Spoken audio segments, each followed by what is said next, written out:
3 days ago it was 25 below, wind chill 45 below. Today it got up to 10 or 12 degrees Celsius, and we got the creek running.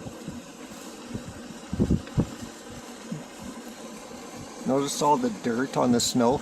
That is snow. And it was blowing so hard, the snow was picking up the dirt, and I've never seen it that black. There's the other side. It's February. It's gonna be March in a week.